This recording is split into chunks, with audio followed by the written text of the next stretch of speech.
The most complete 4 takes the nod in this class of Holstein 5-year-old cows, followed by the black 2, 1, and lastly the white 3. Starting off with my top placing today of 4/2.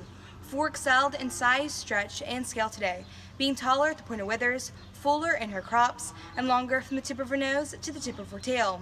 4 carried this advantage of capacity into her mammary system, displaying more bloom and volume to her rear udder, as well as displaying a more youthful appearing udder as she carried her udder higher above the hock. In addition to this, she also displayed more height, she also displayed a higher and tighter rear udder attachment and tracked the ring on a better set of feet and legs. In addition to this, 4 also displayed more spring and openness to her barrel when viewed from the rear. Although I did not fail to recognize that 2 had a definite advantage in being cleaner about that head and neck when compared to 4. It is this overall cleanliness and femininity that allows 2 to be placed over 1 in my intermediate placing today. 2 displayed a longer, more trimmer neck, free of excess flesh, and carries this quality into her sharp and chiseled top, square hooks and pins, and curving thigh, and down that her refined leg structure, thus allowing her to track the ring with more style and fluidity. 4 also had a definite advantage in being the deepest bodied individual of the class today, as she displayed more depth from hook to barrel and barrel to flank.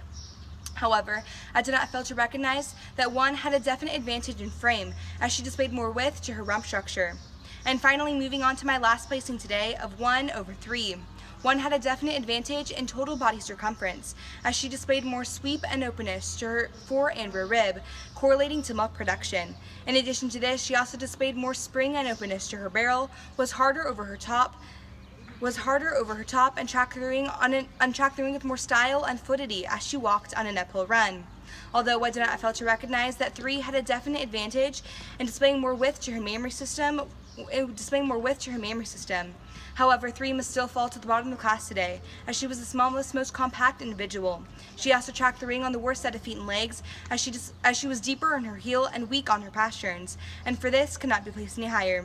For these reasons, I placed this class of Holstein 5-year-old cows 4-2-1-3.